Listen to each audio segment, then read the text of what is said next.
Hey beloved, it's your sister here, Priscilla. I know life is full and busy, so the fact that you're spending some of your time here means the world to me. I'm excited, I'm grateful, and I don't take it lightly. My heart is to make every episode you spend here absolutely worth it. Now, we've been recording all year to get ready for this launch, so if you hear some references from past months, just know it's all in preparation to bring you fresh encouragement every week.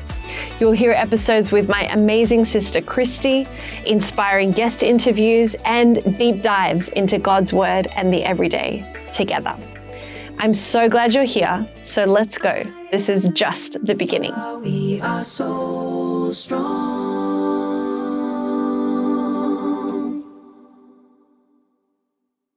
Welcome to another episode of the Soul Strong podcast. If this is your first time, I'm so stoked that you're here. And if you are coming back, welcome back. I'm so excited that you get to spend another snippet of time with us.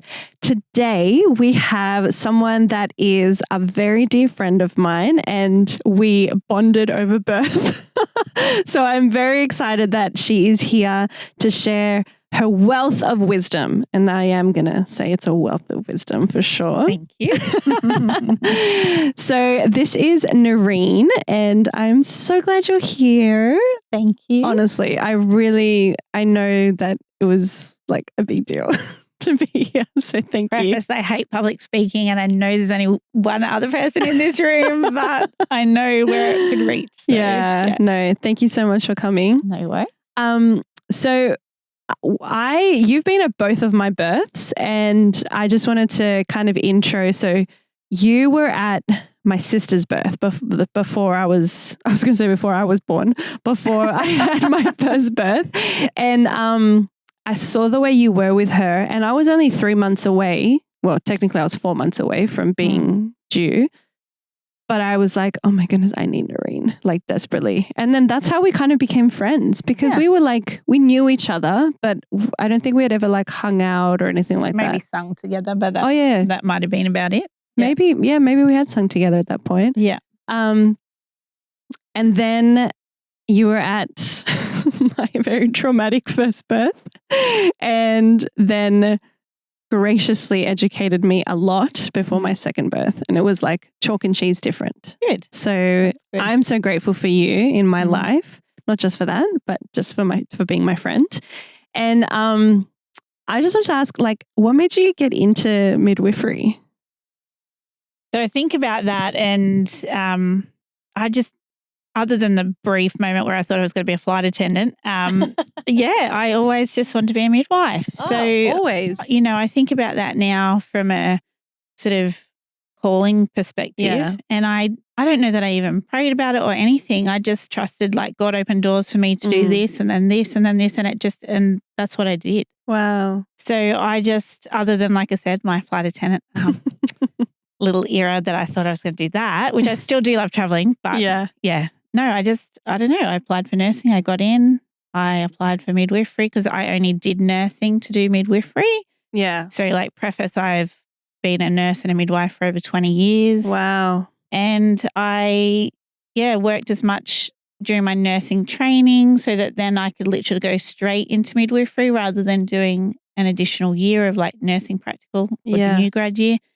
Got straight in, did my midwifery training at Auburn Hospital in Sydney, which was like vastly different to what you see in the Hunter region, just culturally and how women birth from different cultures is just amazing, fascinating, different beliefs and just what's their cultural norm versus, you know, what you might see in the demographic in the Hunter, for example. And it would be different again if you went out west and things like that.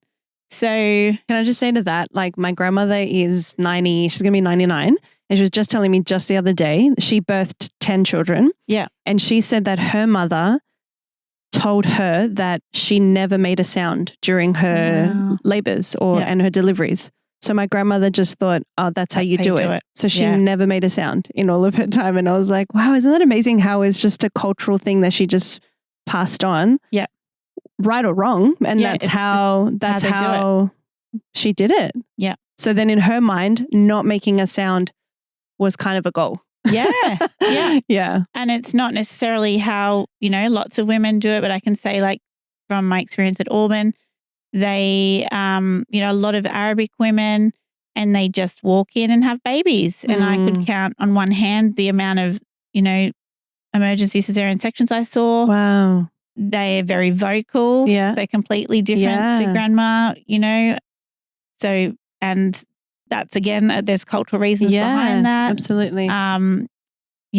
More women focused rather than, the husband will come in. But otherwise, like, it's just very women focused. And then their beliefs around what's normal afterwards, breastfeeding. And you have to remember, like, so much of their care is actually nonverbal because they may not speak English. Yeah. And so you're doing a lot of, like, hand gestures and all those sorts of things. And I learnt the basics in Arabic for push and breathe and all those sorts of things, but completely different demographic to what you see up here in the Hunter. Yeah. Yeah. So it's just such a broad range with birth, and everyone will do it differently. Yeah. Yeah. And you definitely do come into it, though, with preconceived ideas from those who've told you stories before. And so that might be generationally, like grandma, we're quiet. For other people, it might be, oh, I had no problems, you'll have no problems. Yeah. For other people, oh, I had to have this, that, and the other, so you'll have to have, and so, everybody is different and everyone's experience is different. And I think it definitely starts with what's put on you before you even get there. Do you know what I mean? Oh, of course. Even like as a teenager and young adult, you have these preconceived ideas of like what you think birth is, especially with how like the movies portray giving birth, and when they scream the whole way, I'm like, wrong. Like it just in my head, I was like, how do you scream and push? Like, I don't know, like the energy had to go to one place. So definitely. I think there's so many differences there. What do you love about it? So for me, everyone used to say, oh, you must love babies. I'm like, yeah, I do love babies. But the older I get, I realize that it's actually the women. Yeah. Like, I love women. Midwife means to be with women. Yeah. But for me, the older I get, particularly, I just, it gives me such joy to see the women succeed, grow, learn. Education is so key. It can be, well, it is life-changing, but it can really be the making of the woman as well, like what your ideas were before versus what they'll be after. Like, and it makes an impact then generationally, because what you have happen to you or what you change and have better, like you can say that just between your two births, what you found was helpful. Yeah. So and then different. What information you'd then be able to pass on to those closest to you. Yeah. And your kids, your grandkids and so forth. And it makes a huge generational difference. Yeah, absolutely. If we can just make some, something better here, it can be better here. Yeah. And did you find that, because you have 4 beautiful daughters, were you a midwife before you had your first? I was, yeah. Yeah. So did you find that the way whether you practiced midwifery or whether the way you engaged with women, did it change after you had gone through the experience yourself? I'm going to say, for me personally, that's a yes and no answer. No, it didn't change how I was as a midwife. People used to say, oh, how can you be a midwife if you've had no children? And it's like, well, I don't have to break my arm to know that would hurt. Do you know what I mean? Like, or some other profession to know that this might be. Like when parents say to the teacher, you don't have a child, how would you know? And it's like, but they're educated to be. Yeah, and it's a skill set that I have. That's right. Right. Yeah. So what it probably changed after I had children was just more, there's always going to be things that they say, I guess more like book things. Yeah. Like, oh, if you're doing it like this and, and it hurt, like breastfeeding, for example, if it's hurting, oh, you're doing it wrong. Yeah. I mean, I breastfed all 4 of my children. At the start, it hurt with all 4 of my children. Yeah. And it just took time because it's not something that you do 24/7 normally. Have something breastfeeding off you. Do you know what I mean? So just little things like that, I think probably changed after I had babies. Just more like, whoever they are that say that, haven't breastfed in a really long time. Yeah. Or, and there's not just one way to do something. Yeah. And, that's what I think is like a very much a repeatable line, and like underline it, make it in a neon sign that there is no one way to do things. Exactly. And I think that's something that now, having had a second birth, and they were so different in some ways. In other ways, they were like, what did you call me? A clock? What'd you say? Like clockwork? Or So you said something like, I have a pattern, or this must be your clock or something, because both my births were early. Yeah. And they were both, was in your cook date. Yeah. Because you do, you're a 36 and a bit week cooker, yeah, literally. basically. One was 5 days and one was 6 days. So it was literally like a day's difference. Yeah. But I just think it's really important to know that every birth is different and every experience is different as well. Just because I think we can get, one thing I've noticed is that a lot of, me included, we have a plan. Yeah. And we can be really devastated when it doesn't go according to that plan. Mm-hmm. And I mean, it's okay to have a plan, I think. Yeah. But I think it's even more okay to acknowledge that it may not go. Yeah. This is from my experience and having conversations with women that are like, this is what we're going to do. And then it's going to be like this and it's going to be like that. And I'm just like, what if it's not? Yeah. So what we know statistically is birth trauma is huge and it's a real thing. I've written some things just so I don't forget, but like 1 in 3 women, these are current stats, report experiencing birth trauma. That's huge. Wow. That means most people you meet, like there's a really big portion of people in that cohort that are going to have experienced birth trauma. It doesn't just affect women, it affects their partners as well. And yeah, like that's huge. Yeah. That's a number we should really be seeking to improve. Yeah. Yeah. Yeah. 1 in 10 are victims of obstetric violence, and then 1 in 25 will develop PTSD. So like that's a lot. Yeah. And so acknowledging when we're talking about all these things, there's lots of things that we're going to talk about that are maybe the ideals. Yeah. Definitely you'll hear me focus a lot on education when we talk.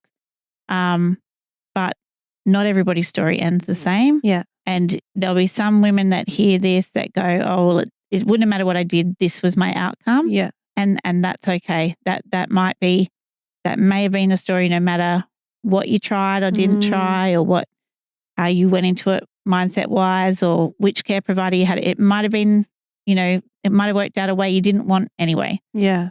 But there might be some things that you go, oh, I didn't know that. Yeah. I wish I'd known that. Yeah. Because we can't know until we know, right? So I'm still like constantly learning after 20 odd years in that profession. And sometimes things are just like light bulb. Like, oh my gosh, why? That has never clicked like that before. And it might be that you've learned it in a different way or someone said it to you differently, Yeah. So yeah, it's not, you absolutely can make all the plans in the world and it can still go different to how you thought. Birth plans are great. I think there's other words like birth mapping that people might, resonate more with, because what if your plan is this, but then there's deviations of the plan? Yeah. And then you had the education to go, okay, well, this has happened now. It wasn't on my plan. Yeah. But I knew it was a possibility. Yeah. Now my map looks a bit different. My journey looks a bit different. What am I going to do now? What information do I have? What education do I have that makes me feel more comfortable with the decision? It's not always sunshine and roses, but if you're empowered and educated, I want you to come out whole as a human and be able to sit peacefully with whatever happened. Yeah. And for some women, that will be, normal vaginal birth, no pain relief. For some women, it will be they have an epidural. For some women, they chose the elective cesarean. Yeah. For some women, it might be an emergency Caesar, but they say, but I got to call like when, I tried things that I wanted to try, or, I asked for time, or for, That's so good. not everybody has the same journey. Yeah. Absolutely acknowledge that. Yeah. Yeah. Okay. So I'll use myself as an example. Cool. Do it. Because before my first birth, I was really sick. I mean, I was sick for both pregnancies, but I was so sick that even opening a book that had a picture of food would set me off. So I didn't read anything. And it was like, it's those things that I just was like, oh, I don't know. Oh, it'll be fine. Whatever. Like I was so flippant about it. Like just really like, oh, the midwife will tell me what to do or the doctor will tell me what to do. It's like I completely gave the control and the knowledge. Like I just was happy for someone else to take it because I don't know, pregnancy was hard enough. It was like I was working, I was in another frame of mind. Whereas like, and then the result of it was that I just had no idea what was happening. Like at any point you would say something and I was like, okay, like I had no idea what you were talking about. But then with my second birth, it was like a world of difference because I was reading about it and I think social media had changed as well. So a lot more stuff was accessible as well the second time around. And then it probably got too overwhelming, to be honest, because there was just stuff coming at me from all walks of life. And this is something that I try not to do now when I meet pregnant women, but I don't try and bombard them with all of my information because like we said before, every experience is different. And so what worked for you doesn't necessarily mean that that's what's and it doesn't necessarily mean that that's the right way either, just because it happened for me. So I really appreciated that you were on me a lot more as well. Like you were just like, have you done this? Are you doing this? And then one of the things that I really appreciated was the exercises that you made me do. And we did it every night so that baby was in the right position.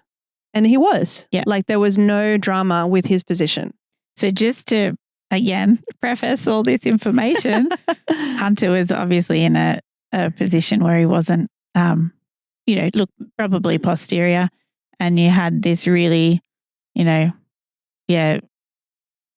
and days of early labor. Yeah. And then finally, when he got into position, because you'd done all that practice work for literally 4 days, which was really exhausting, then it was just very fast. Yeah. And so your mind almost doesn't have a chance to catch up with what your body's doing. No. Whereas, and, even just between Hunter and Maverick, I'd gone and done, and we'll talk about spinning babies, which was the exercises. Yeah. I'd gone and done more, courses. Yeah. And that's been a game changer. Yeah. For my practice to then be able to give that information to women. That's right. And I just think it highlights, if you don't know, you don't know. No. Like you don't know what you don't know. No. But we, again, some of the other questions that are coming, we'll get to this, but, great care. So we know continuity of carer or caregiver gives the best outcomes, right? Statistically, women are more likely to have normal births, less likely to have unnecessary interventions, more likely to have a positive labour and birth experience, okay? And more likely to breastfeed successfully if that's what they choose to do. So we know that just having the same person, that continuity of your caregiver, gives those outcomes. Yeah, wow. I think what women, as we get through these questions, what they might not know is, how do I get that? Yeah. Like, I can tell you that, and you had me. Yeah. Who was your unofficial. I was just your friend who happened to have a toolkit. Do you know what I mean? Yeah, totally. Yeah. So at the end of the day, if women don't know, how can they know? But sometimes the start of that getting good care, and I think that's something that I really want to just emphasize, you should have great care. Yeah. And the start of that great care might be that you have to advocate for yourself to get it. So that knowledge that I don't know, how am I going to get it? How am I going to know? Like for you, the maybe awakening of that was seeing Christy and like, oh my goodness, there's things to know here. And then so you seek me out to have, be present at your birth, because that's probably all your focus was about birth with Hunter rather than the stuff that you can do before. Yeah, absolutely. And so then by the time, you're preparing to have Maverick, there's a whole host of like, okay, well, I want to do this next time. I want to do that next time. Yeah. And I think you knew I was pregnant with Maverick like pretty early on, like before I had even told Hi, Zane. a lot of people. Yeah. But yeah, and I think that's important because I kind of speak from the woman that doesn't know much. Like my sister and I, this is where another point that we're so different. She did a lot of research and she read and she was like, okay, I can do this. Like she's the one that even found that there was a midwifery practice that we could be a part of. And I just rode her like coattails, whatever that saying is, because she was the one that was so interested in it. But there are women who are like, all right, I want to have a baby, but I don't necessarily know like all of this kind of stuff, which is why I think it's important to have these conversations because not every woman walks into conceiving or pregnancy or birth with all of that knowledge. Correct. As much as it is very like available now, which is great. But I think that there's also something to say about what you're allowed to say and not say. Because I would feel very like, oh, okay, whatever like I told you, with Hunter's birth, I'd be like, whatever they tell me, I'll just do it. And there were things that I look back in my labor that I was like, no, I never should have done that. I never should have stayed in the room for when they were stitching me up. I should have gone. I should have been put under, like things like that. But I was so just, well, they're the professionals. They'll tell me what to do. And not to say that they don't know, because they do, but you have a voice as well. So two things. You have a voice, so you need to be your advocate. If you can't be your advocate, you need someone else to be your advocate. So that might be mum, it might be your hubby, your partner, it might be your sister, it might be your best friend. It might be that you go, I don't have anyone in my circle that I would want there, feel comfortable with, or maybe you just don't have anyone. And everyone's circumstance is different. Then seek someone. There's beautiful doulas out there that will come with you into the birth space and advocate for you. Private midwifery, people say, oh, I can't afford a private midwife. Other people say, I can't afford not to have a private midwife. Yeah. If you feel like you can't afford a private midwife, or you think, oh, well, I don't want a home birth, so I'm not going to have one of those. Yeah. Rethink that. Continuity of care is key to great outcomes. Now, if you think, I want to birth in a hospital, amazing. Maybe the private midwife will just do your antenatal and postnatal visits in your home. It's Medicare rebated. Women don't know this. They think, oh, I can't afford private services. If you went to the doctor and they charge you, it's the same price as going to your GP. You get the Medicare rebate. So we have choices. Yeah. We have options. And when you have people who, that's their specialty and they're providing you more education. One of the hardest things I think in the hospital system at the moment is you'll hear midwives say they don't have time. It's really hard for them. They're trying to give the best care and they don't have time to educate women. If you know that you've gone in for an appointment and they've just done the, sort of check your pressure. Yeah, check your blood pressure, your baby moving, this, that and the other. And you haven't got to get through your questions, your, concerns. Speak up, ask, I want to know about this. Could you direct me to some resources? Seek out other people. Like I said, the private midwives, the doulas, look for education online.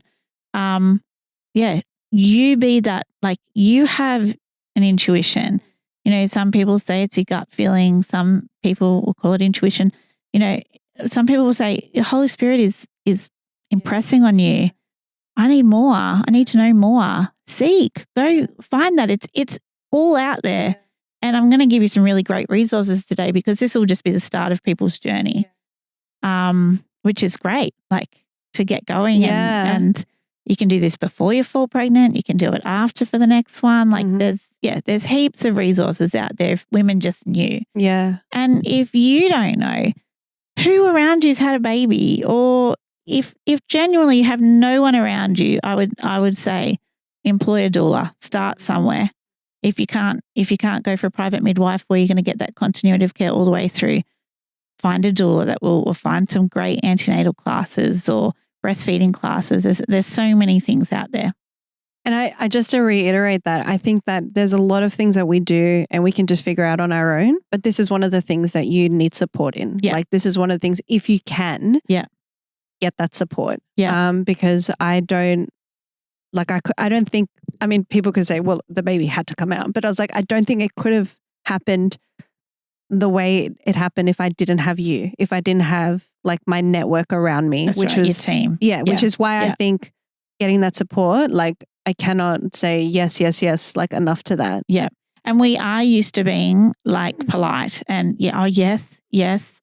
But I promise you, and this is said without malice, the second you leave an appointment, unless you're in a continuity of care model, absolutely no one is going home thinking about you. You are your best bet of someone thinking about you. Think about yourself in that circumstance. That didn't work out how I thought, or I don't know anything. Like I wanted to ask some things and I got nowhere. Keep seeking, keep asking, find your tribe. And I had a booking with someone, with a midwife, because I was in the public system, and it was before I had even met her, we had some pretty salty interactions, and I think, I don't know if it was the Holy Spirit or something just in me was like, no, I don't actually have to put up with this. So I called the head midwife and she just set me up with someone else. That's right. And she was so understanding and she was like, yep, no worries. So to this day, I don't even remember that woman's name and I never met her. So for me, it was like, okay, cool. That didn't work out.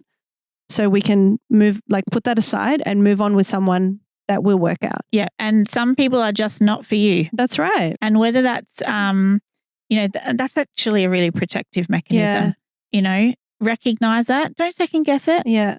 If you have it impressed upon you, oh no, you're not for me. Yeah. That's okay. Yeah. They might be for someone else. Yeah. Change care providers. Yeah. Seek out someone else. Ask the question. Take it higher up for things that you're not happy about. Another good thing, like I would say at your appointments, ask the question. We're sort of going all over the place with questions here, but ask the question, what are we going to be talking about next time? Yeah. Because you don't have to say yes to everything. You don't have to say no to everything. You have choice. You have a voice. And how would you know what you would want to do unless you've researched it? And just have time to think about it. Because sometimes you're asked, do you want to take this test or do you want to do this? And you're like, I don't know. Should I? Yeah. I don't know. And sometimes I would go back to you, or sometimes I would just look and say, do I actually need this and things like that. So I think that is so great advice, because it means that between now and the next one, you could look into what and I'll make up my mind. Yeah. So I won't feel so tentative next time. And I do think that how you say something can sway someone's view on what they're going to choose. And I'll give you an example.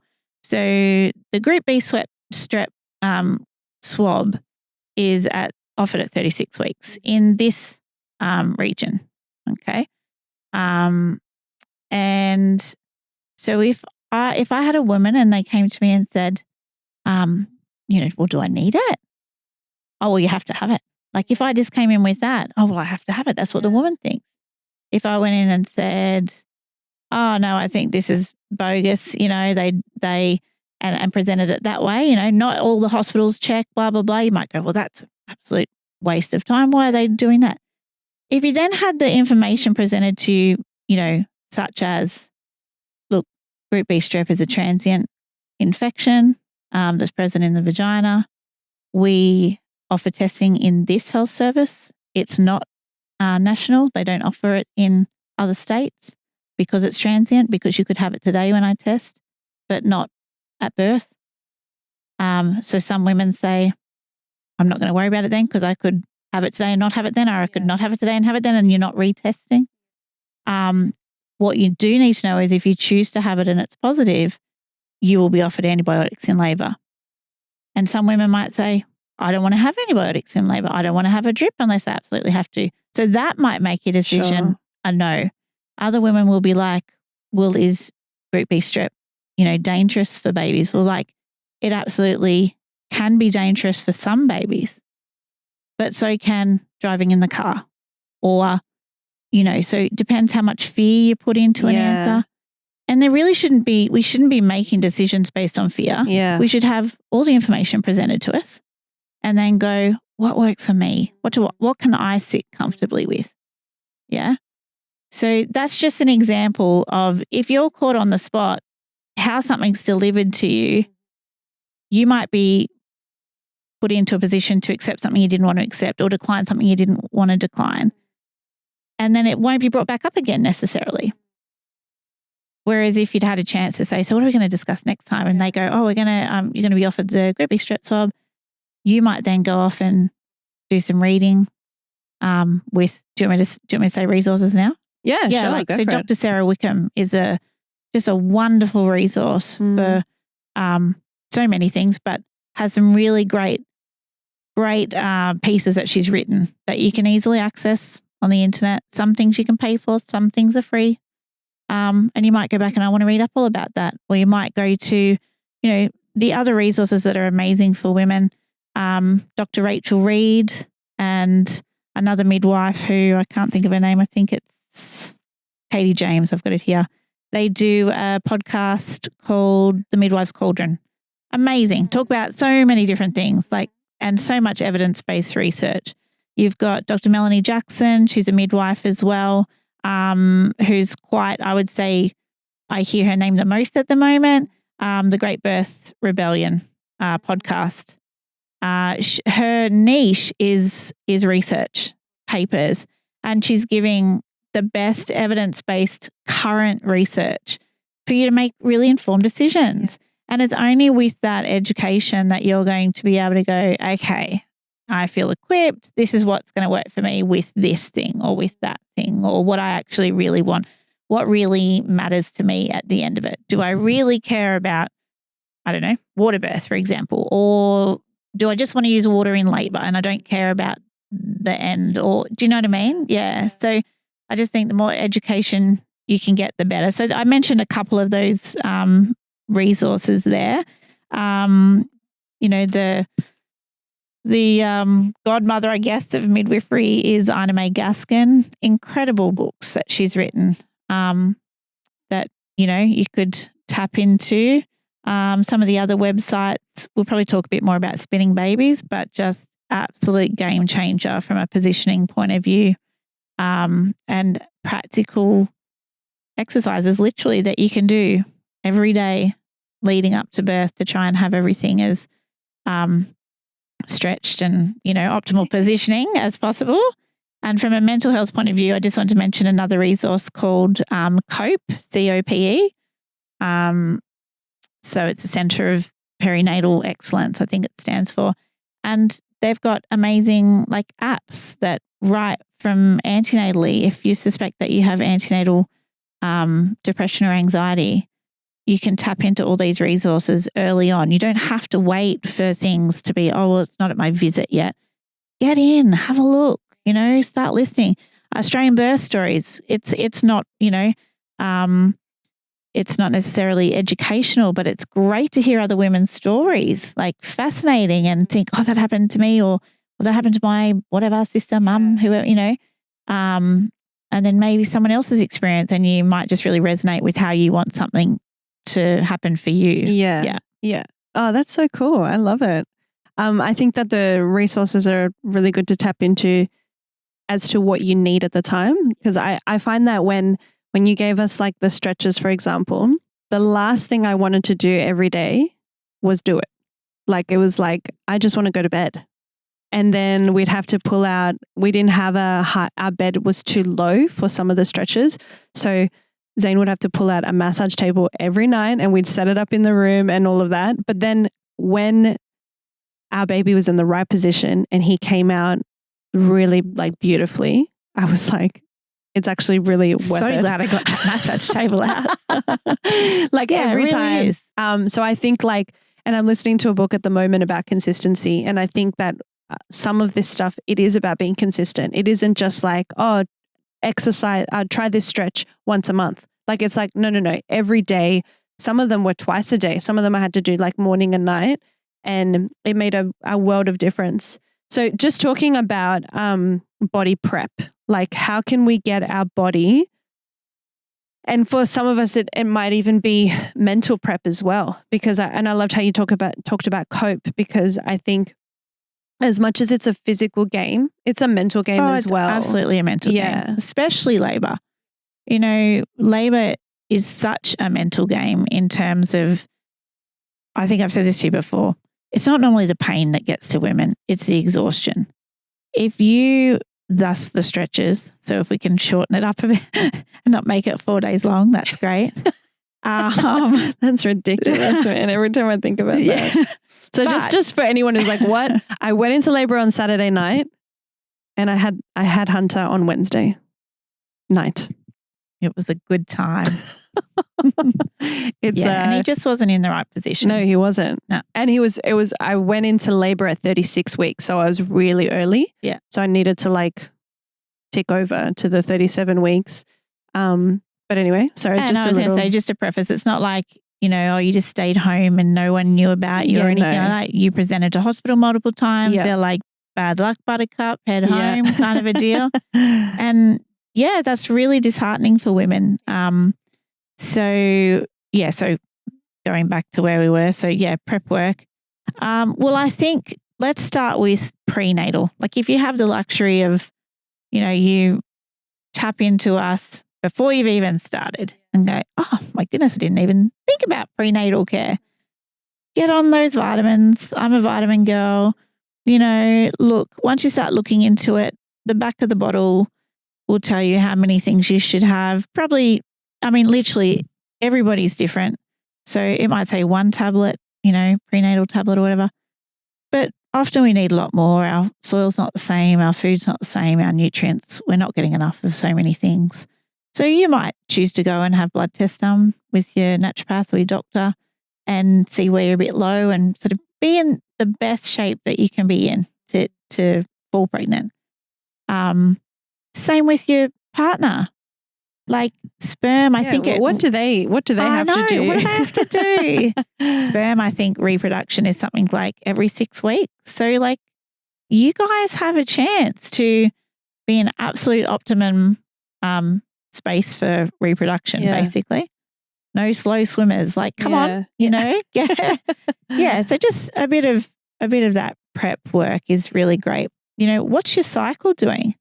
So many women, you know, they might have just come off the pill and just, we really want to fall pregnant and boom, you know. Some women will fall straight away and then they might miscarriage.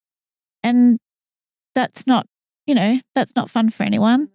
Other women, it might take them ages to fall.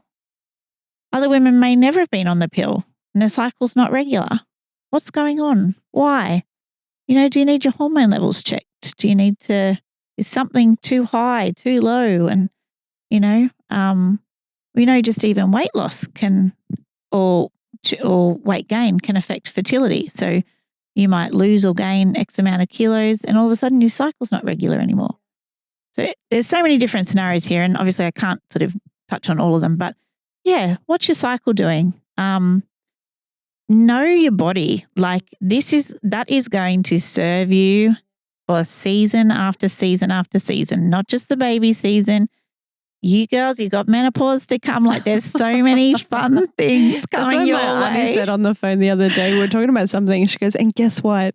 It only gets worse. We got menopause coming. I was like, thanks. That's so encouraging. But knowing your body is huge. And then I think that taps into to trusting in your intuition and yourself. And so then when you do fall pregnant, you know, knowing if your baby's okay, you know, fetal movements is a really great predictor of fetal welfare, that everything's going great in there. And trusting that because you know your body and you know what's normal for you and what's normal for your baby and not. So if your cycle wasn't regular, for example, I'd be looking at your hormone levels, getting them checked out. Acupuncture is amazing, particularly like women's health, fertility acupuncturists. Quick Google search should find, you know, people in your area.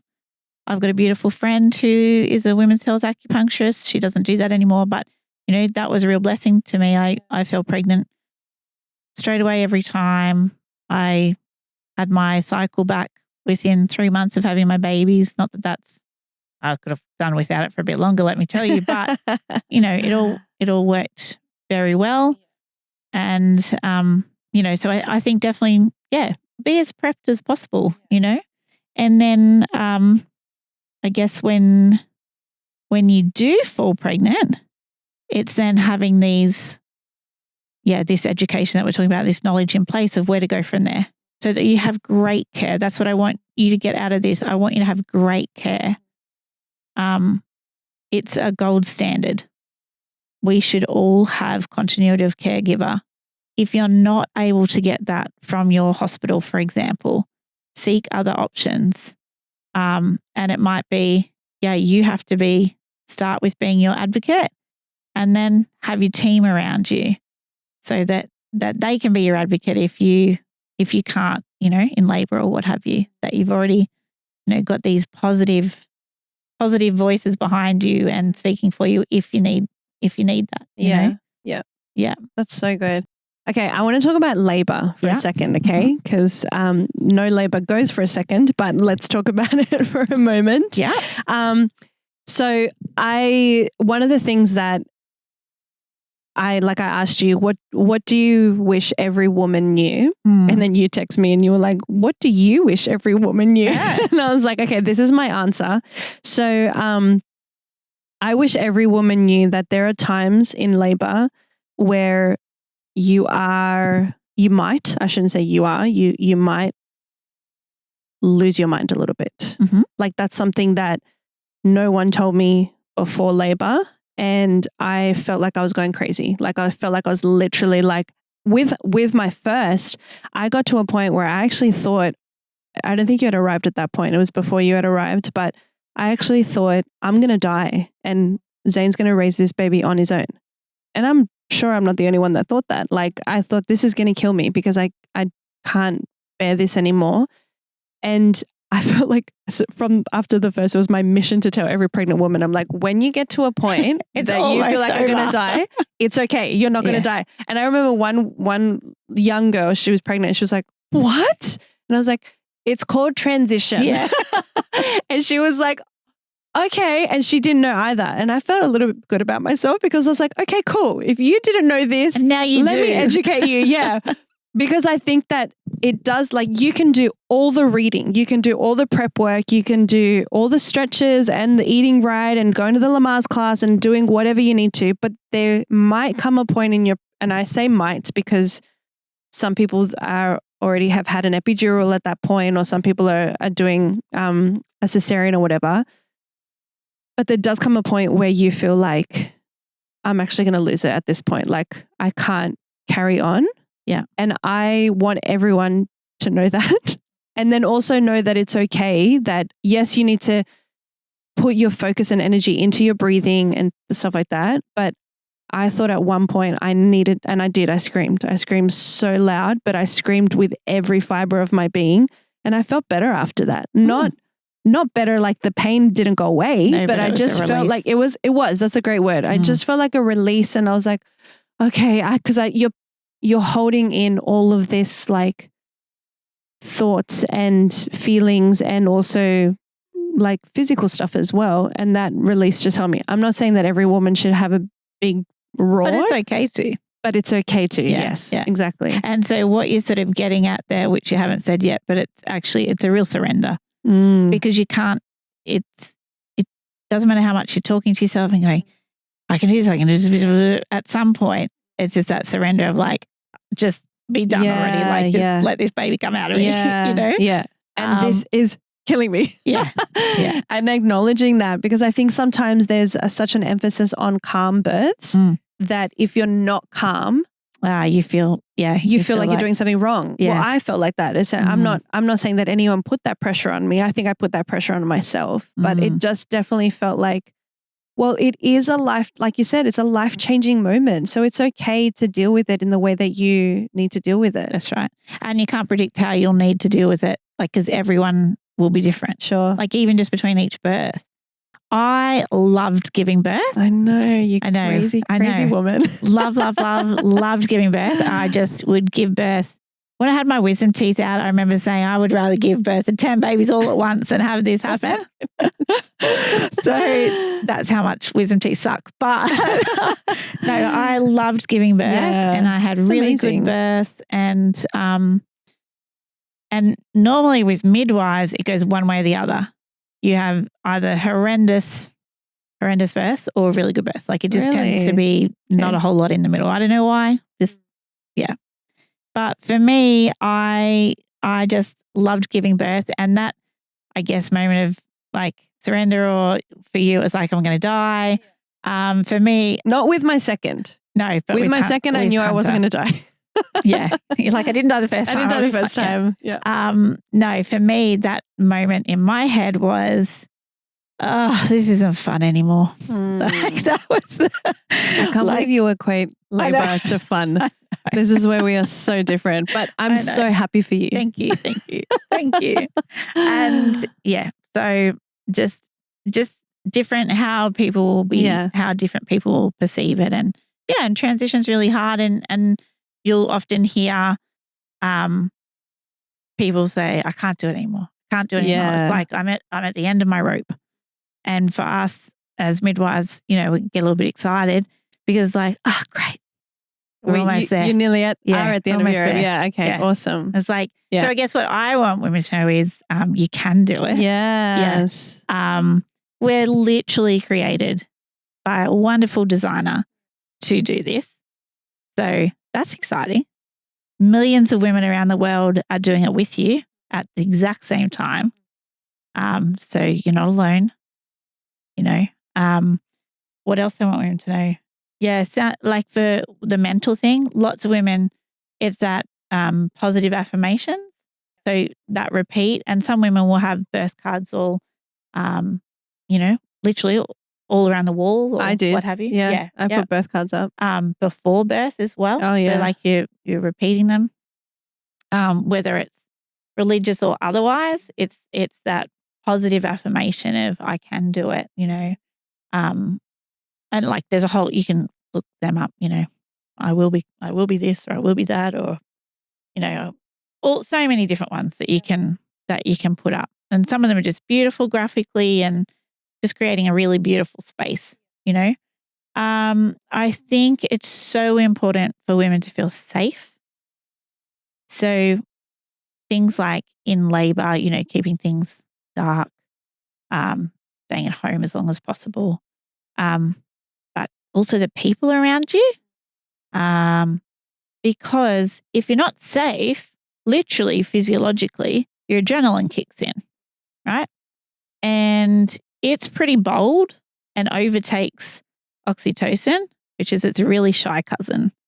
The oxytocin is a love hormone. It's what's needed to labor. It's the love hormone. It's shy. So if you get adrenaline in there, it goes away. So you'll also see, women, it's like absolutely ramping on at home. Their labor's going great guns. They get into hospital, bright lights, noise, everything stops. Calm it down. Get rid of the adrenaline. Darken the space. Put your music back on. Get it to be your safe space. If you're safe, no matter where you are, it's going to be positive for you. Yeah. I had this one, just speaking of music, I put this song Gratitude on my playlist, and I was laboring, and I had my hands were on Zane's shoulders, so I was kind of like leaning in over his shoulders, and I just started singing Gratitude, and he started harmonizing with me. And then my sister, she was recording, did the third harmony. And I have the recording, and I look at it, and it makes me feel like I think I still feel a little like, because like I was in pain. I was in a lot of pain, but we had like a chorus. So however long the chorus went, 20 seconds or whatever, where it was just this beautiful, like I knew that my support team was right there with me. Yeah. And if you had been there, you would have sung as well, but you hadn't arrived yet. It was just this moment of, I felt so safe in that moment, and also just upheld as well. Like I felt like they were just like right there with me. Yeah. And I think that went to that what you're speaking about, the space around me, that it was safe space. It was so safe. It was dark. It was calm. It was the night, which you always say. Yeah, most women labor at night. Yeah. And then it was. It just gave me an opportunity to know that, okay, even though right now I'm the only one that is feeling this, I'm surrounded by love. Yes, that's right. Yeah. Yeah, which is literally what you need to, the oxytocin, love hormone is literally what you need. I can't emphasize how valuable a great support team is for so many reasons, but they know you better than anyone else. And I've seen so many different support people over the years, and it's not necessarily, some of them are not calm. They're like super high energy, but maybe that's what the woman's life is like. Maybe that's what she needs to be, surrounded by, like, laughter and jokes in between. And like, I remember you saying when you were sort of pre-labor with Maverick at your baby shower. Yeah. It's like, no, I want everyone to keep talking. Yeah. Don't stop because I'm quiet. doing things. Yeah. Like, just keep talking, keep chatting. Women know what they need. I did start laboring at my baby shower. Yeah. So I just couldn't stand the silence. Yeah. I don't know what it was about it. Yeah. I want this to feel normal. That's right. That's right. Yeah. If I felt like people were going quiet and like whispering, I didn't like that. I was like, no, just keep talking, keep doing whatever you need to do. Yeah, for sure. And so I think too, that's another thing to address. Like, there's no space for fear. Yeah. In that circle. Like, if you've got fear before you get in there, like, you really need to have looked at that beforehand. Like, and if there's something in particular that doesn't sit well with you, throw yourself into it, into researching about it. What is it that's scaring you? You might need professional help to get through some of those fears. It might just be lack of knowledge, and you're like, oh, now I know. I feel better about that. Yes, there's no space for fear in your birth team. It's not helpful if you've got, a couple of great people and then a couple of, but I don't think she this, or I don't think, this happened to me, so that's going to happen to you. That's not helpful. No, it's not helpful They at can all. think those things, but don't put them on you, So fear, there's you don't want that in your birth space. Do you know what I mean? I think like just bringing like God into this again, I felt that fear before Hunter. Like I was most of the pregnancy, and then having sat through Christy's labor with her, I don't think I would have gotten pregnant if I had done that before I was pregnant. Because I was 6 months pregnant at Abby's birth. So I'm sure Christy won't mind me sharing this. But Christy's second. Christy's number 2. And keep in mind, you've had one of your own and you've seen Jensen born, and now we're at Abby's birth. Yes. So you've done this a few times. Yeah. And you said something and I was like, do you even know how babies are made? You're like, I do. I can't even remember what it was, but it was a comment that was just like, do you know how these things get here? Like, there are some things, and I say this about my life, I am so switched on in some things, and in other things, I'm like, whatever. Like, of course I do. But it was just like, I can't even think what it was, but I remember saying that to you as over the Christy's in the bath. And I just remember before Hunter, most of my pregnancy, I was so scared of labor because my pain threshold is very low. So I was you were having an epidural immediately. Oh yeah. I wanted any kind of assistance for sure. But I didn't have one. I didn't. I've never had one. To this day, I've never ever experienced that. No, but I remember getting to a point where I was like, I actually need to pray about this because I had such a fear about the pain and that I was going to be able to handle it and all of that stuff. And then I remember I was at a summer camp with a whole bunch of girls and they were asking me, are you scared? And I said to them, I was really scared, but I prayed about it. And I really believe God had given me he just took away that spirit of fear. And it was a game changer for me because there was so many things to worry about, but fear wasn't one of them. And, spirit of fear is not from our God. I mean, that's a whole nother story we could get into. Yeah. But peace is so important, and fear has no place. Because fear literally spikes adrenaline, and that is counterproductive to what you're trying to create. For a healthy labor. Yeah. Yeah.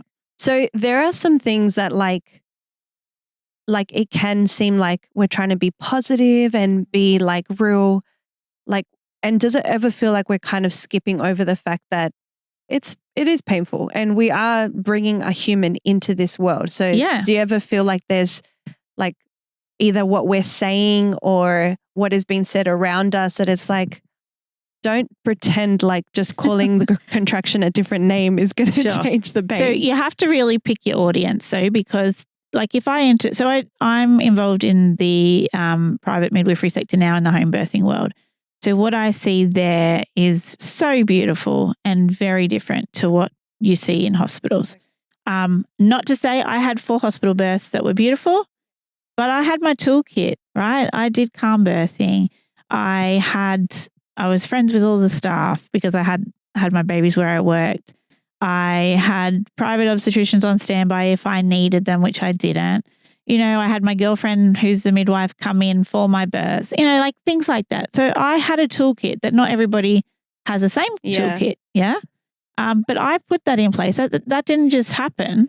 I asked people, I selected people, I researched, I did courses, all those sorts of things. Went to breastfeeding. Yeah, it was intentional. Exactly. So, for me, you really have to read the room. If I walk into something and everybody's calling something a surge or a wave instead of a contraction, well, I'm not going to be the person that goes, oh my gosh, they hurt so much, don't they? Like, that's not going to be it. But if I'm with the woman who's like, these are just so painful, I can absolutely change my language around that. Yeah. But it doesn't change the fact that for her, it's really painful. And I might say, oh my gosh, that was so intense, wasn't it? And it is painful, but I might call it intense rather than, because period pain can be really painful too, but we don't go around going, oh my gosh, this period pain's terrible. We'll just be like, oh, I'm just really sore, ache, or whatever. Everyone's different. And I loved how you would always say after each wave, because I called mine a wave, you'll never have to do that one again. Yeah, so true. You never have to do that one again. Yeah. It's one you've done. It's gone. Let's not think about it. Yeah. Next one. Yeah. And at the time, I was like, they all feel the same. I feel like I'm in like, what's that day that you live? Like, Groundhog Day. Groundhog Day. I'm like, I'm just doing the same thing. But the fact that you kept saying, that's one more that you never have to do again. That's one more that's done. Yeah. It was like, oh, okay. It felt like there was an end to this. Yeah. And that's the other thing. I like that you said that, because when you're contracting, surging, whatever you like to call them, this is for good. Yeah. Right? It does hurt. Yeah. Let's be real. But, you're going to get a beautiful baby at the other end. Afterbirth pains, that's a different story. I feel like they are just the gift that you wish you didn't have at the end. Yes, they're helping you contract, but they're not fun. But no, it is. It's like there's an end goal here, and what that's, what that's getting to. Saying that, I have met women, I've cared for women, and like interesting, really kind of trippy stories, and they didn't have any pain. Wow. Yeah. One woman, she said, my sister tells me when to come in because she gets my pains for me. What? Yeah. So she turned up and she's like, my sister said I'm laboring, and that's it. And she was. And then she had a baby a couple of hours later. And is her sister like in a lot of pain, or were they just like? I don't know. Wow. They weren't twins, but there was twins in the, I don't know. Weird. I mean, who am I to question? Okay, cool. Yeah. Let's see what's going on. Yeah, if lucky. you don't have to go through the Your pain. poor sister. Yeah. I've even had friends when they say that they've not had any morning sickness and they feel bad about like admitting that. I go, don't. Like that's a blessing. Good for you. Yeah, like really good for you. I'm so happy that that's how you experienced pregnancy. Yeah, yeah. And another woman who she did hypnobirthing, and my understanding is hypnobirthing, very similar to calm birthing, is this might not be a lot of people's story, but she specifically, she never felt uterine pain. She directed it to a little toe. So that's where she felt twinges. So she knew she was having contractions. But like, this isn't most people. Like in 20 odd years, that's not majority of people's story. But to say that it never happens, it does for some people. Wow. Like posterior labors. Some people have posterior labors and they have heaps of back pain. Yep. And you'll meet one woman who's like, I never had an ounce of back pain, and they always came out posterior. Yeah. And you're like, Okay, well, I can't say Yeah. that doesn't happen because Yeah. you're telling me it does. Everyone's different. Everyone's different. Yeah. Yeah. I think also like the language that we do say, I think it's good to have that conversation with the mother. Like, yeah. What would you like me to say? what do you want me to say? Yeah, because there were times when I've been in there with Christy where I'm like, what do you want to say? And then she would give me the language. And so we would say that. Yes, and that's then, right. And then we would say it until she didn't want to hear it anymore. And then we'd go to the next one. She had she was done with a particular she phrase had lines or whatever. that she wanted used. She had lines. Affirmations. Yeah. For sure. So I think that was really like helpful as well, is like what kind of language are we speaking as well. I do remember, and I don't remember from the time, I remember because I watched the videos back later, that in one I was pushing Hunter out and his head was crowning to the point where people around me thought he could have come out. So there were a couple of people who were like, come on. And the midwife was like, no, like, stop, don't say that. And I was like, well, lucky I didn't hear this. Like when I was like pushing, because she was like, no, stop saying anything. And then like the head came back in. And when you're watching it, you're like, you just want it to come out. Just come out already. Just come out. Yeah. But there's a time for it to happen. And it's not about, oh, That's cool, right. we're nearly there. Let's just push through to the end. Yeah. It's not about that. No. And literally, like, so physiologically, it's with pushing, it's 2 steps forward, 1 step back. Yeah. And it's slow and steady stretching the perineum. So hoping not to tear. I mean, if you do tear, the vagina is an amazing organ for healing and, it will be okay. You didn't tear, did you? I did. Oh, you did? Yeah. I'm shocked. Are you? Because you loved it so Why? much. Yeah, but I mean, they hurt whether they're 6 pound or almost 9 pound, and I had a variation of all of these wow. things. Yeah. So I definitely think that that's why as a midwife you're sort of saying slowly. Yeah. Just pant now. Yeah. Breathing now. Because you're hoping to allow that slow, gradual stretch. But it doesn't always happen that way. I mean, a woman can be absolutely doing that amazingly, and then you'll have a baby that's got a little hand up on its face that does this, like a bit of a Superman, and you just get, kind of like a gutter tear, so to speak. Yeah. And it doesn't matter how much nice breathing you did, like if that's what's coming preceding or, same time, you'll get a tear. Far out. Yeah. Okay, let's do was there anything else you wanted to share about labor? I don't even know what question we're on. Like I have notes. We're not. We've talked We've gone about like labor. this. No, I feel like that's, like working through fear, having a really great support system, educating yourself, as much as you can prior. Mm-hmm.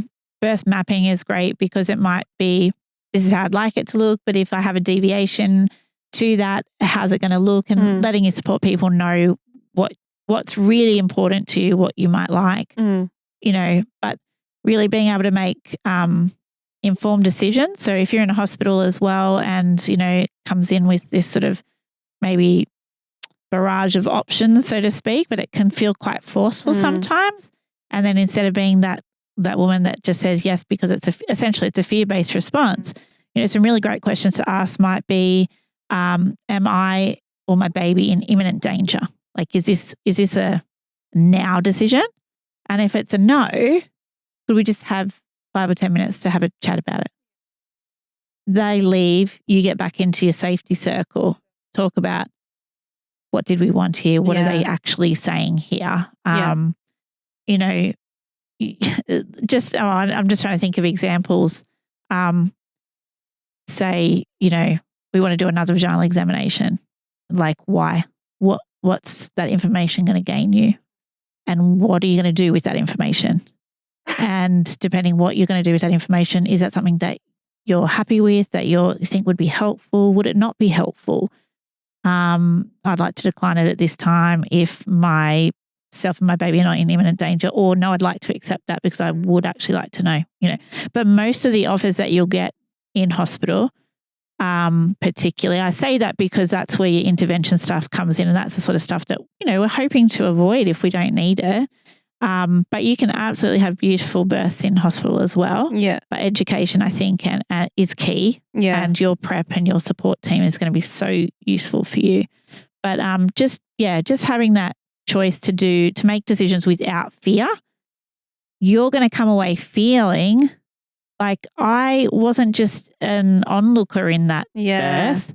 I was an active participant in my labour. Things weren't being done to me. I chose to have these sorts of things, or I chose to not have these sorts of things. Yeah. So what would you say, and this is not a prepped question, but this is just something that I think about when we're talking about the support team. For some women, it is just the partner and they're very happy to go in just with the partner. And I think that's awesome if that's what you want to do.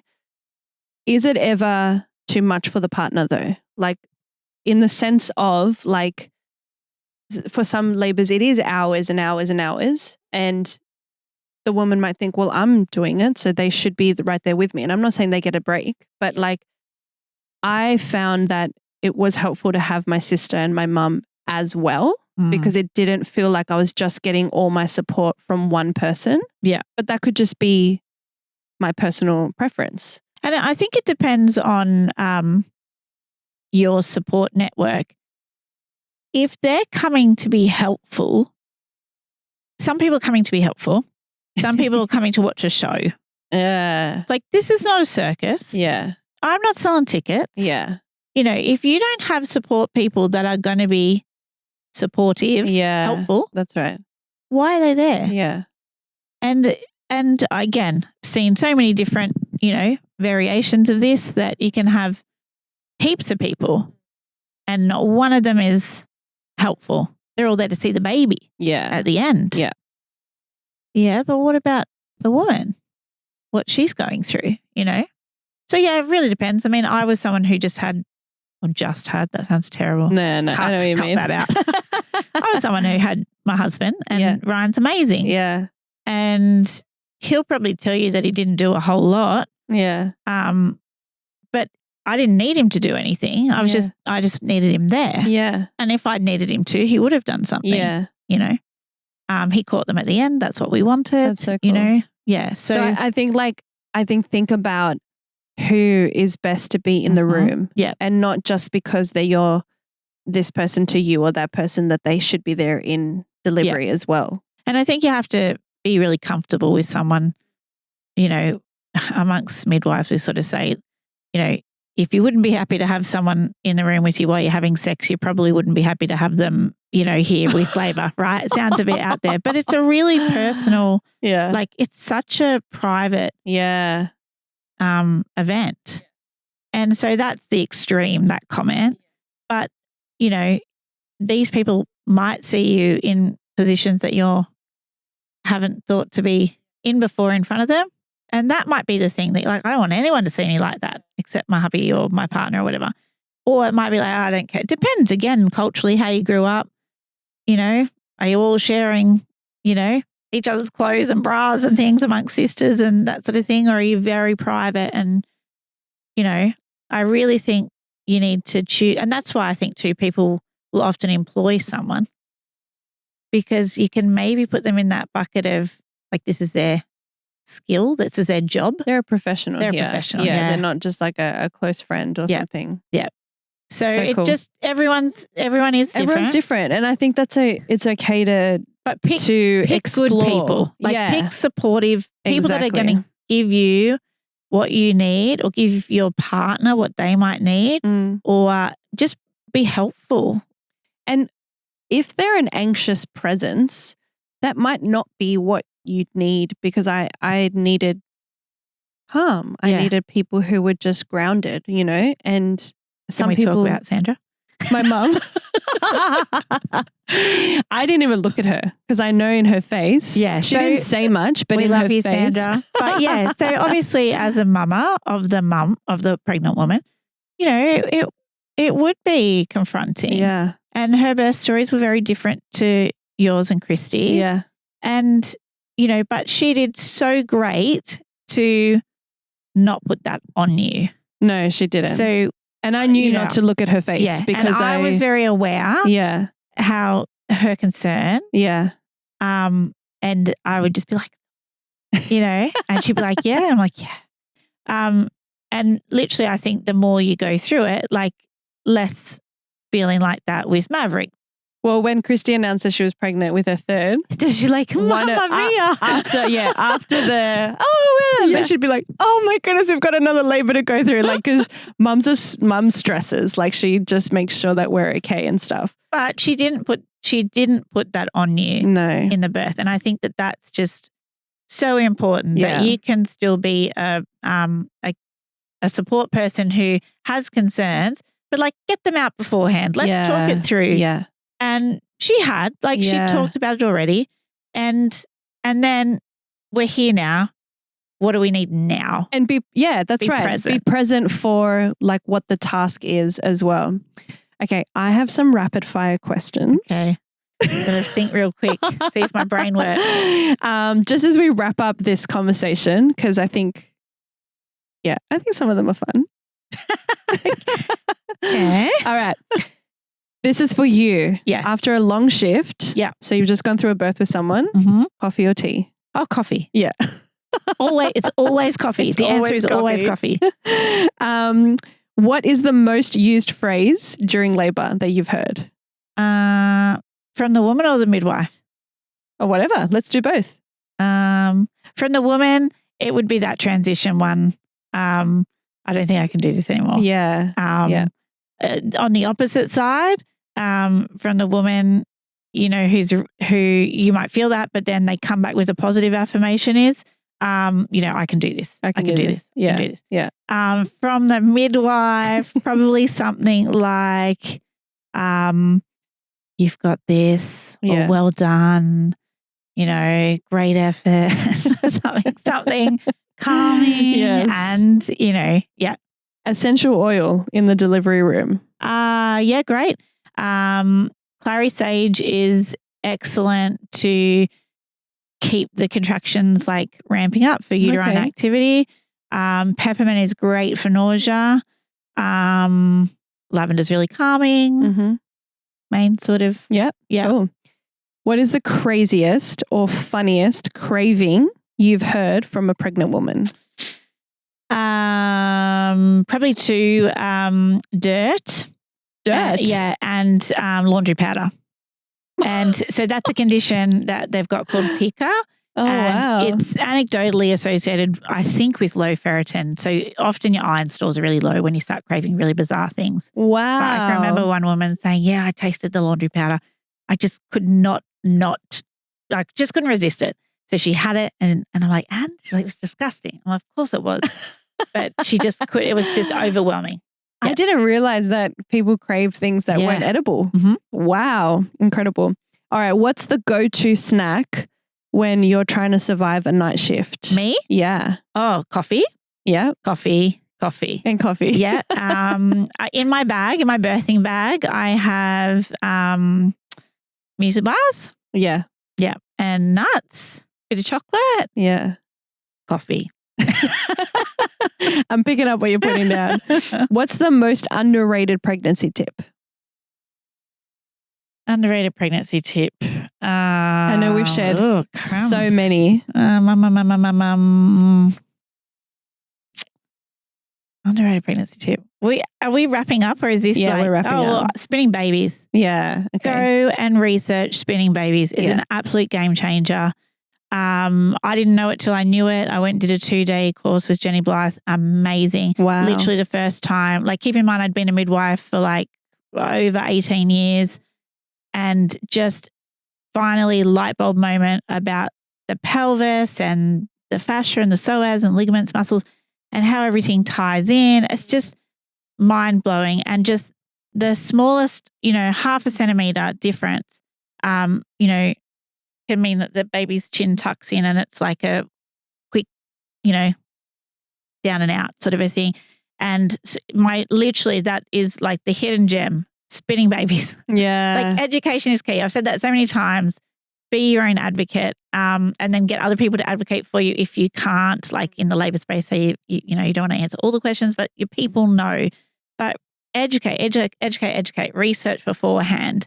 But But spinning babies is a game changer. Yeah. Go look it up. You can do a antenatal course. I looked last night. I think it's $29.95 for an hour's, to work through the 3 different exercises in that latter stage. So 32 weeks onwards, you should be doing these exercises every day.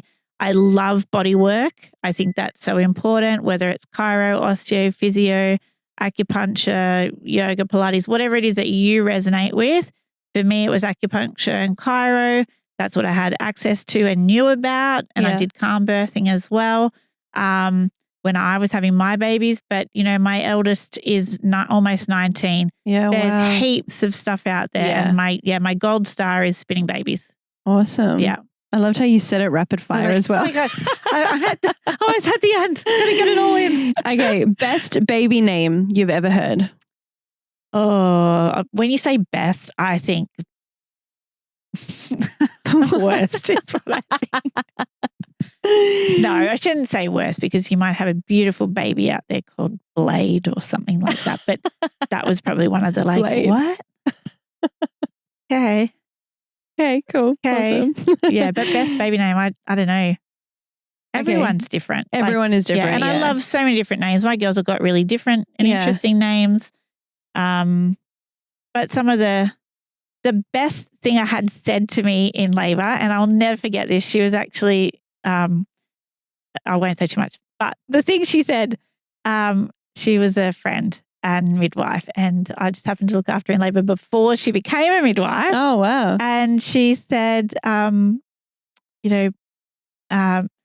Mary must have loved Jesus so much to go through this. Oh, wow. Yeah. And I was just like, oh, and she was high as a kite on gas, and it was just so precious. And we've talked about it since. I'm like, do you remember what you said? She's like, yes, I remember. But that still remember. Her baby would be like 20 now. Wow. And That's awesome. yeah. All right. One word, last question. One word to describe women in labor. Just amazing. Yeah. Mm. I still just sit back and go, just in awe. Yeah. Just amazing. Yeah. Of what they're capable of and how quickly they adapt and bounce back. And even if you feel like you're not bouncing back, but think about it. You've literally just birthed a human that you've grown, and then you get up and care for it when it wakes up every 2 to 3 hours for the next however long. And you just do it, and your body is amazing. And then we go back and do it again. and again in some cases 4 times. Wow. Yeah. So I say amazing, awesome. Yeah. Thank you That's so more than much. one word, but I was thinking glorious along the same lines, because I just think that's one thing that I thought, so many women have done this before, which means it's possible. And it just empowers you to think you've joined the ranks of these incredible mothers who have brought children into this world. And even if you don't bring a child physically into this world, there's just something glorious about having to take care of another human being, which is really powerful too. Thank you so much for sharing this time. welcome. I know that it's not your cup of tea to be public speaking. Yeah. Yeah. No, I really appreciate You're welcome. walking with me through these journeys. That's why I wanted to have you here. I'm not just looking for a random midwife to just interview. It's because I genuinely love, and all the chats, all the texts or the coffees or the random catch-ups at church and what are you feeling this week? And I'm like, What are you oh, doing? it was all so helpful. So I think there's so much, it was just really empowering. Good. Yeah, really empowering. Because I want women to come out whole. And I've got a little quote here that I want to end with. Thank you. This is by Dr. Sara Wickham, who, like I said, you will love her resources. Mm-hmm. But she says, when we birth, we don't just birth babies, we birth ourselves, we birth our families, and we reshape our lives. Wow. And it is so, it's the becoming of women so often is that next season. And you learn a lot about yourself. And even if, like you say, the first birth, it wasn't how you would choose it to go, you then made changes and had the next birth and felt more empowered. And I want women to come out whole at the end of it, you know. Yeah. And if you don't know, ask. If you're not getting help, keep asking. You will hit the jackpot at some point and get somebody somewhere. Keep seeking. Yeah. You know, someone will be helpful somewhere. Keep asking. Don't stop questioning. You know, we're always learning. It's no silly questions. So good. Yeah. Yeah. Awesome. Thank you so much for listening. We're building the kind of space we've always wanted to be a part of. A community where women can feel and think and laugh and maybe even shed a few tears. This is where real life meets real faith, and shared lived experiences plus open hearts will remind us that hope is always within reach. Our prayer is that every time you press play, you'll walk away lighter and stronger and ready to step into everything God has for you. So thank you again for being here. You are stronger than you know. Sending love, peace, and a little sparkle. If you loved today's episode, we would love if you would share it with a friend and join us at soulstrong.com.au. Remember, we are better together. I am, you are, we are so strong.